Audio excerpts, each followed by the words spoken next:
अर्धनग्न प्रदर्शन युवा मित्रों का शहीद स्मारक पर अनिश्चितकालीन धरने के 61वें दिन एवं क्रमिक अनशन के 48वें दिन प्रदेश के हजारों युवा मित्रों ने शहीद स्मारक पर सरकार को चेताने के लिए नारों की गूंज के साथ अर्धनग्न प्रदर्शन किया।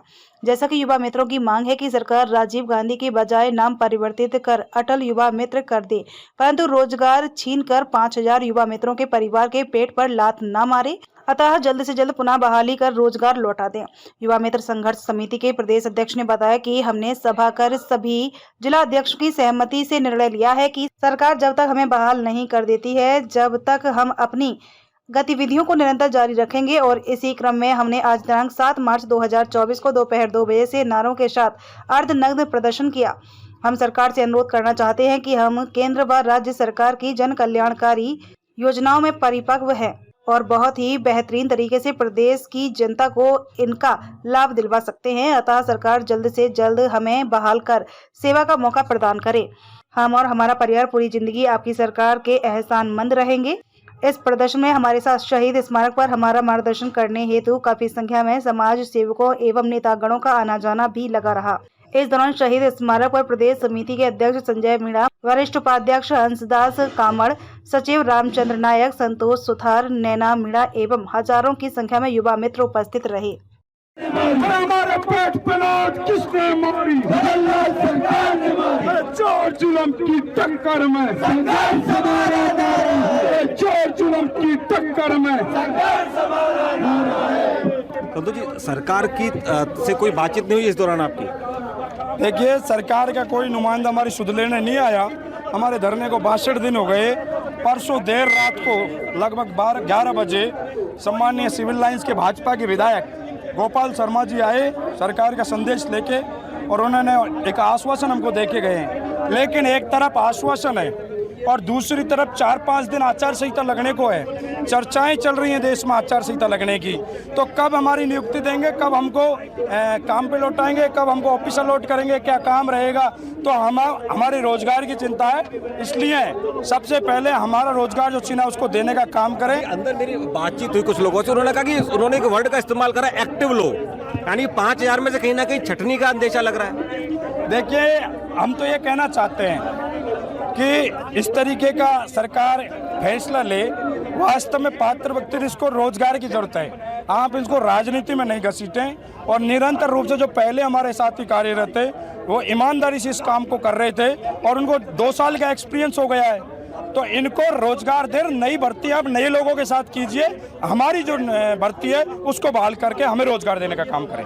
अभी क्या आगे की रूपरेखा क्या है इस आंदोलन? क्योंकि 3-4 दिन बाद, 5 दिन बाद जब आचार संहिता लग जाएगी तो उसके बाद तो कहना कि सरकार और जो है ना आपकी तरफ टफ हो जाएगी। सरकार को अंतिम शब्दों में चेतावनी देना चाहते हैं कि हम 62 दिन से गांधीवादी तरीके से, शांतिपूर्ण तरीके से आपके चरणों में निवेदन कर रहे थे। सम्मानीय भजनलाल जी के माता पिताओं के चरणों में हम निवेदन करने गए थे, लेकिन हमारे धैर्य का जो है सब्र हमारा अब टूटने लगा है। हमारी संघर्ष समिति नई रणनीति पे विचार करेगी। अगर आपने 4-5 दिन में हमारे पेट के लिए, हमारे रोजगार के लिए अगर आपने काम नहीं किया तो एक नई रणनीति पे हम काम करेंगे। लोकसभा चुनाव में लोगों के बीच जाएंगे इस बात को लेकर? बिल्कुल, अगर बहाली कर देते हैं तो लोकसभा चुनाव में सकारात्मक रूप से जाएंगे और इनकी जन कल्याणकारी योजनाओं का प्रचार प्रसार कर लोगों को बताएंगे कि कितना अच्छा काम गवर्नमेंट की योजनाओं के द्वारा हो रहा है। और अगर हमारी बहाली नहीं होती है तो हमने जिन लोगों को लाभ दिलाया है तो हम बताएंगे कि हमको इन्होंने हटाने का काम किया। ये सरकार ये युवा विरोधी सरकार है और ये युवा, एक राजीव गांधी युवा मित्र 100 की ताकत के साथ उन लाभार्थियों को साथ लेके सड़क पर, गांव तक, ढाणी तक इनका पुरजोर विरोध करेंगे।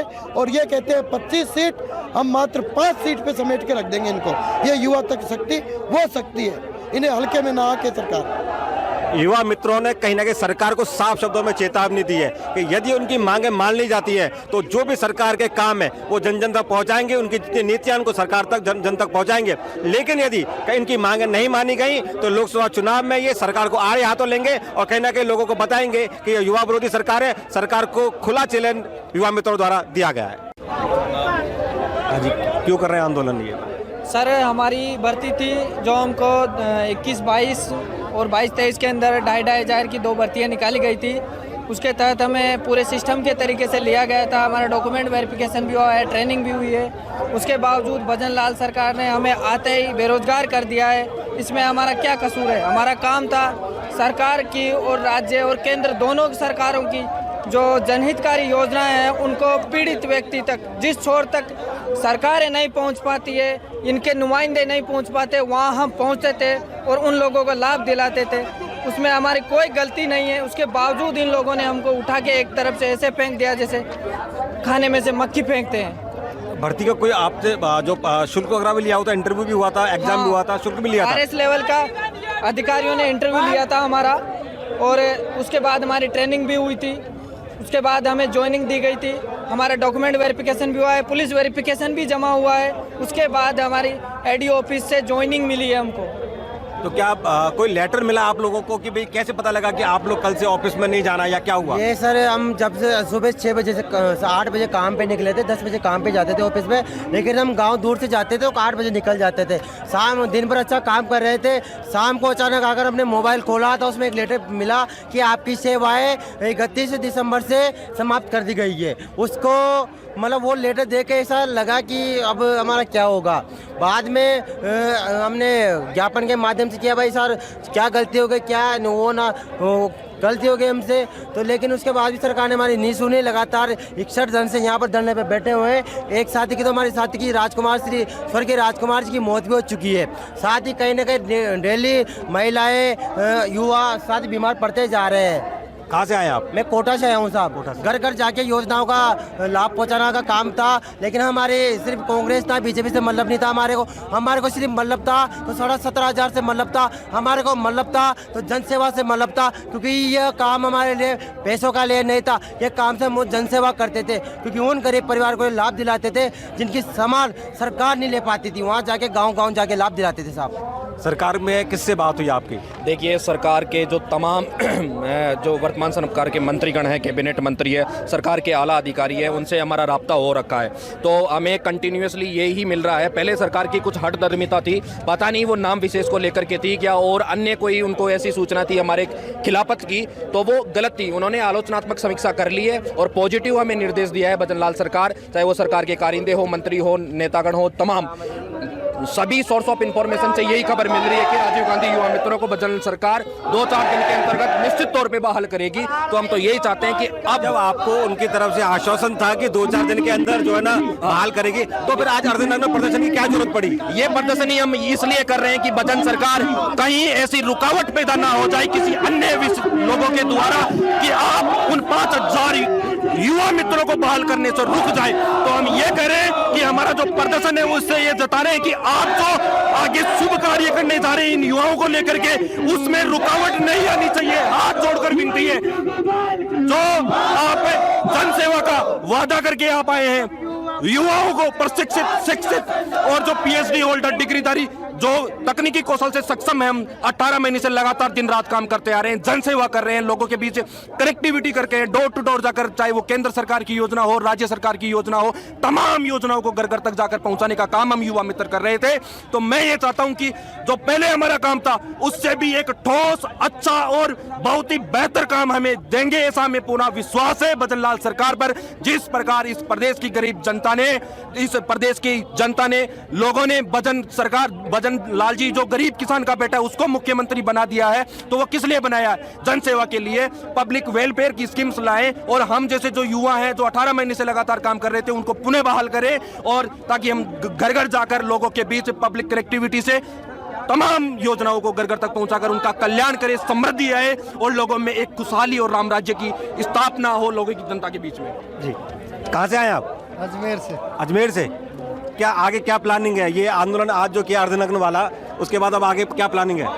प्लान हमारे प्रदेश अध्यक्ष जी बता दिए कि भाई ये सरकार यदि हमारे को रोजगार नहीं देगी तो बहुत मतलब इसका विपरीत कितनी फीस ली थी? ये जो आपने इंटरव्यू वगैरह हुआ था, जो आपने जब ज्वाइनिंग हुई होगी, कितने साल पहले आप लोगों को ज्वाइन कराया था सरकार ने? कब नौकरी मिली थी आप लोगों को? ये 5 जुलाई 2022 को। 5 जुलाई 2022 को, ठीक है। और उसके बाद लगभग 3 साल आपने काम किया। केंद्र की योजनाएं भी आप बताते थे या सिर्फ राज्य की बताते थे? केंद्र और राज्य दोनों योजनाओं का लाभ दिलाते। जो भी विकलांग आदमी हो या पेंशन वाले हो, उनको हम घर घर जाके उनके डॉक्यूमेंट्स ऑनलाइन करा के और उनको लाभार्थी को लाभ दिलाते थे। इतना हमारे पास पूरा रिकॉर्डली डाटा है। सरकार को भी मिला तो हमारे को हर 3 महीने में आगे से आगे बढ़ाया, भाई इन्होंने अच्छा काम कर रहे हैं, बहुत अच्छा काम कर रहे हैं। इसलिए सरकार से अभी भी निवेदन है कि आप ये राजीव गांधी युवा मित्रों को बहाल करो, क्योंकि ये हर गांव ढाणी से प्रत्येक गरीब परिवार से जुड़े हुए हैं।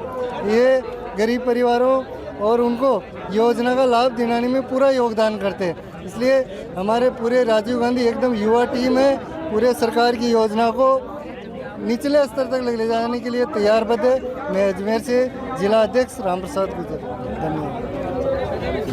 हाँ जी, आप बताएंगे जी, कहाँ से हैं आप? कोटा राजस्थान। कोटा राजस्थान से। अभी सुनने में आ रहा है कि सरकार के किसी प्रतिनिधि से आपकी बात हुई थी ना, आपके आंदोलन के जो परसों अपने यहाँ के विधायक साहब आए थे हमारे यहाँ, तो सिविल लाइन गोपाल जी आए थे। बिल्कुल। क्या बोल के गए गोपाल जी? उन्होंने कहा कि देखो आपके यहाँ से जो एक लिस्ट है, जो एक्टिव युवा मित्र हैं उनकी लिस्ट मांगी और उनसे बोला कि हम जल्दी आपके एक्टिव युवा मित्रों की लिस्ट का मतलब क्या है? मतलब सर हमारे यहाँ मतलब टोटल 5000 युवा मित्र हैं, ठीक है। लेकिन उसमें से जो यहाँ आते जाते रहे वो 2-2.5-3 हज़ार की संख्या में रहे, बाकी 2000 ऐसे लोग अच्छा, मतलब मानना यह है कि जो लोग आंदोलन नहीं कर रहे हैं वो एक्टिव नहीं है? एक्टिव नहीं है या फिर उनको काम की जरूरत नहीं है, लेकिन अच्छा। जिनको काम की जरूरत है वो यहाँ 2 महीने से लगातार धरना प्रदर्शन तो कर जब रहे हैं। सरकार की तरफ से आपको जो है ना बात आ रही है सरकार की कि भाई सरकार बात करने की कोशिश कर रही है, सरकार के प्रतिनिधि है, विधायक आपसे मिले, फिर आज अर्धनग्न प्रदर्शन की क्या जरूरत पड़ गई? क्योंकि सर उन्होंने आश्वासन दिया था 1-2 दिन के अंदर ही आपको बहाली का आदेश मिल जाएंगे, लेकिन अभी तक वो आदेश नहीं आए। और अभी जैसा कि आपको पता है कि 11-12 तारीख से आचार संहिता आ रही है, उसके बाद आंदोलन करने की अनुमति नहीं रहेगी संविधान के सम्मान में, तो फिर उसी लिए हम भी चाहते हैं कि थोड़ा जल्दी से जल्दी हो जाए। हमारी मांगों को 2 महीने हो गए, 2 महीने से हम लोग अपना घर परिवार सारी चीज़ों को छोड़कर यहाँ पर संघर्ष में डटे हुए हैं। कितने लोग पीड़ित है लगभग? पीड़ित लोग जो आज की यहाँ वर्तमान में जो कंटिन्यू कर रहे हैं आंदोलन, 2 से 2.5 हज़ार लोग समथिंग है यहाँ पर।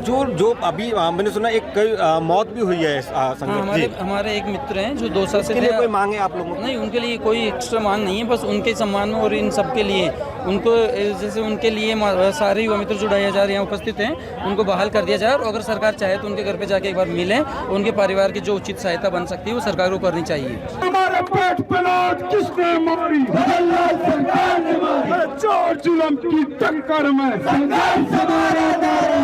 चोर जुल्म की टक्कर में तो जी सरकार की से कोई बातचीत नहीं हुई इस दौरान आपकी? देखिए, सरकार का कोई नुमाइंदा हमारी सुध लेने नहीं आया।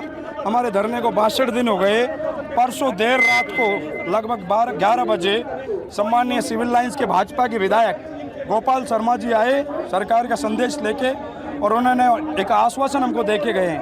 लेकिन एक तरफ आश्वासन है और दूसरी तरफ 4-5 दिन आचार संहिता लगने को है। चर्चाएं चल रही हैं देश में आचार संहिता लगने की, तो कब हमारी नियुक्ति देंगे, कब हमको काम पे लौटाएंगे, कब हमको ऑफिस अलॉट करेंगे, क्या काम रहेगा? तो हमारे रोजगार की चिंता है। इसलिए सबसे पहले हमारा रोजगार जो छीना उसको देने का काम करें। अंदर मेरी बातचीत हुई कुछ लोगों से, उन्होंने कहा कि उन्होंने एक वर्ड का इस्तेमाल करा, एक्टिव लोग, यानी 5000 में से कहीं ना कहीं छटनी का अंदेशा लग रहा है। देखिए, हम तो ये कहना चाहते हैं कि इस तरीके का सरकार फैसला ले, वास्तव में पात्र व्यक्ति इसको रोजगार की जरूरत है। आप इसको राजनीति में नहीं घसीटें, और निरंतर रूप से जो पहले हमारे साथी कार्यरत थे वो ईमानदारी से इस काम को कर रहे थे और उनको 2 साल का एक्सपीरियंस हो गया है, तो इनको रोजगार दे। नई भर्ती आप नए लोगों के साथ कीजिए, हमारी जो भर्ती है उसको बहाल करके हमें रोजगार देने का काम करें। अभी क्या आगे की रूपरेखा क्या है इस आंदोलन? क्योंकि 3-4 दिन बाद 5 दिन बाद जब आचार संहिता लग जाएगी तो उसके बाद तो कहना कि सरकार और जो है ना आपकी तरफ टफ हो जाएगी। सरकार को अंतिम शब्दों में चेतावनी देना चाहते हैं कि हम 62 दिन से गांधीवादी तरीके से, शांतिपूर्ण तरीके से आपके चरणों में निवेदन कर रहे थे। सम्मानीय भजनलाल जी के माता पिताओं के चरणों में हम निवेदन करने गए थे, लेकिन हमारे धैर्य का जो है सब्र हमारा अब टूटने लगा है। हमारी संघर्ष समिति नई रणनीति पे विचार करेगी। अगर आपने 4-5 दिन में हमारे पेट के लिए, हमारे रोजगार के लिए अगर आपने काम नहीं किया तो एक नई रणनीति पे हम काम करेंगे। लोकसभा चुनाव में लोगों के बीच जाएंगे इस बात को लेकर? बिल्कुल, अगर बहाली कर देते हैं तो लोकसभा चुनाव में सकारात्मक रूप से जाएंगे और इनकी जनकल्याणकारी योजनाओं का प्रचार प्रसार कर लोगों को बताएंगे कि कितना अच्छा काम गवर्नमेंट की योजनाओं के द्वारा हो रहा है। और अगर हमारी बहाली नहीं होती है तो हमने जिन लोगों को लाभ दिलाया है तो हम बताएंगे कि हमको इन्होंने हटाने का काम किया। ये सरकार ये युवा विरोधी सरकार है, और ये युवा एक राजीव गांधी युवा मित्र 100 की ताकत के साथ उन लाभार्थियों को साथ लेके सड़क पर गांव तक ढाणी तक इनका पुरजोर विरोध करेंगे और ये कहते हैं 25 सीट हम मात्र 5 सीट पे समेट के रख देंगे इनको। ये युवा तक शक्ति वो शक्ति है, इन्हें हल्के में ना आके सरकार।